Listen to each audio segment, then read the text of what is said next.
Dans les loges bleues, l'apprenti taille sa pierre brute, le compagnon insère sa pierre cubique dans l'édifice, et le maître réalise les plans du temple.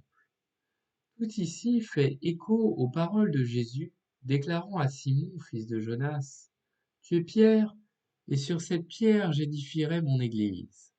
Alors, il pourrait sembler étonnant que nous n'appelions pas des loges de Saint-Pierre. Dès lors, pourquoi les loges bleues s'appellent-elles des loges de Saint-Jean? Relevons en premier lieu qu'il y a plusieurs Saint-Jean dans le volume de la loi sacrée, deux ou trois. Saint Jean le Baptiste, Saint Jean l'Évangéliste et Saint Jean de l'Apocalypse, qui est, selon la tradition, le même Jean que l'Évangéliste.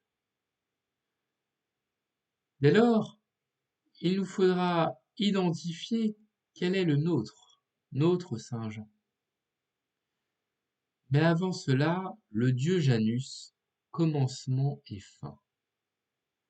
En premier lieu, on notera que s'il y a plusieurs Saint Jean, c'est que les Saint Jean christianisent le dieu Janus des Romains, Dieu aux deux visages, l'un tourné vers le passé et l'autre vers le futur, gardien des passages et des divinités du changement, de la transition. Ainsi, le Nouveau Testament débute par les 4 évangiles dont celui de Saint Jean, pour inaugurer l'ère chrétienne, et se termine par l'Apocalypse de Saint Jean, qui en annonce son dénouement. Aussi, on pourra relever que le prologue de l'évangile de Saint Jean reprend la Genèse sur un autre plan, le plan de l'esprit, après l'avoir été sur celui de la matière. Car il est dit, au commencement était celui qui est la parole de Dieu, après, dans la Genèse, au commencement, Dieu créa le ciel et la terre. Reliant par là même Ancien et Nouveau Testament, l'un sur la matière, l'autre sur l'esprit, sur un plan différent. Aussi, on pourra relever que Jean commence donc comme janvier commence l'année.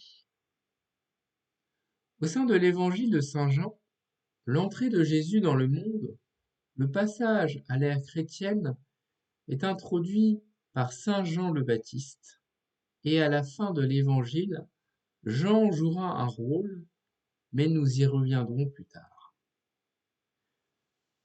Saint Jean le Baptiste, le précurseur. Saint Jean le Baptiste est celui qui a baptisé Jésus-Christ, il est son précurseur. Son symbole est le coq que l'on retrouve dans le cabinet de réflexion. Il est l'annonciateur d'une nouvelle vie que le profane va vivre. Saint Jean le Baptiste, en baptisant Jésus, fait renaître Jésus, le fait devenir enfant de Dieu. Car il est dit, aussitôt après avoir été baptisé, le ciel s'ouvrit pour lui et il vit l'Esprit de Dieu descendre et venir sur lui.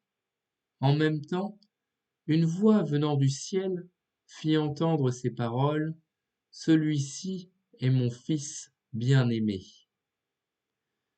Ainsi, Jésus renaît, et Jésus, avant son baptême, avant son initiation par Saint Jean le Baptiste, n'avait donc pas l'Esprit. Il était donc un profane comme un autre. Saint Jean le Baptiste est donc un véritable initiateur. Mais Saint Jean le Baptiste dit, moi, je vous baptise d'eau pour vous amener à la repentance, mais celui qui vient après moi est plus puissant que moi. Lui, il vous baptisera du Saint-Esprit et de feu. Or, nous, francs-maçons, nous sommes bien baptisés par le feu et non pas et non plus par l'eau. Il ne peut donc pas être notre initiateur. En effet, saint Jean le Baptiste est fêté au solstice d'été, en écho au fait qu'après ce baptême, il laisse sa place. Il faut que je croisse et que je diminue. Ces travaux, si on peut les appeler ainsi, se terminent donc à midi, alors que les nôtres commencent à midi. Notre Saint Jean ne peut donc être celui de Saint Jean le Baptiste, car il est le précurseur d'une ère qui pour nous a déjà commencé. Regardons maintenant Saint Jean l'Évangéliste, l'initié. Saint Jean l'Évangéliste est lui fêté au solstice d'hiver, jour où le soleil est le moins présent, semble être bientôt vaincu par les ténèbres, juste avant de reprendre petit à petit le dessus. Comme en écho au prologue de Jean, à son prologue, où il est dit la lumière brille dans les ténèbres, et les ténèbres ne l'ont pas étouffée. Saint Jean l'Évangéliste n'est pas un apôtre comme un autre. Il est, avant d'être l'un des 2 premiers disciples de Jésus, le disciple de Saint Jean le Baptiste, comme son relais.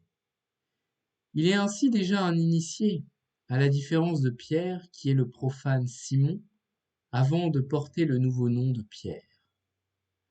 Jean fut même plutôt un grand initié, car, il est dit, il connaissait personnellement le grand prêtre. Alors que Pierre ne le connaissait pas, et que c'est même Jean qui fait entrer Pierre dans la cour du palais du grand prêtre, où il renia par 3 fois Jésus. Un mauvais compagnon en quelque sorte. Jean, en tant qu'initié, a donc des connaissances supérieures à celles de Pierre. Alors que Pierre doit fonder une église matérielle, exotérique, Jean, lui, a la mission de rester dans l'ombre pour préparer la suite, sans même que Pierre ne soit mis au courant de ce projet. Car ça ne le concerne pas. Il est dit, je cite, que Pierre posait la question à Jésus, « Et lui, Seigneur, qu'en est-il de lui ?» Il lui répondit, « Si je veux qu'il reste en vie jusqu'à ce que je revienne, que t'importe. Toi, suis-moi. » Il est ensuite précisé que le bruit courut parmi les frères que ce disciple ne mourrait pas. En fait, Jésus n'avait pas dit qu'il ne mourrait pas.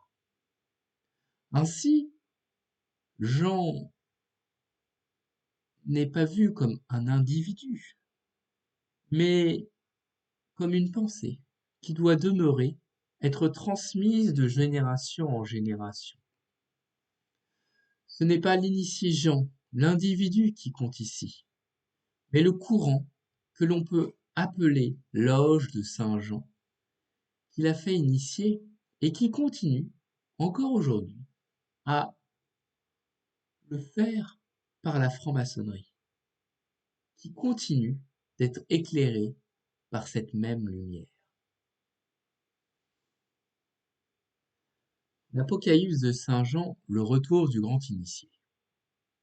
Les loges de Saint Jean doivent continuer leur travail jusqu'à minuit, jusqu'à un nouveau jour, jusqu'à l'Apocalypse de Saint Jean, qui étymologiquement est la révélation de tous les mystères par un nouveau grand initié. Ceci comme annoncé, car il est dit, moi, je demanderai au Père de vous donner un autre défenseur de sa cause. Il vous enseignera toutes choses et vous rappellera tout ce que je vous ai dit moi-même. Ainsi, à l'initiation, il est rappelé ce qui a été déjà dit, faire aux autres tout le bien que l'on voudrait que l'on fasse, autrement dit, aimez-vous les uns les autres. Au degré de maître, ce grand initié est mort, mais nous espérons toujours le ressusciter en chacun de nous. Nous le cherchons partout sur la terre pour retrouver cet enseignement perdu.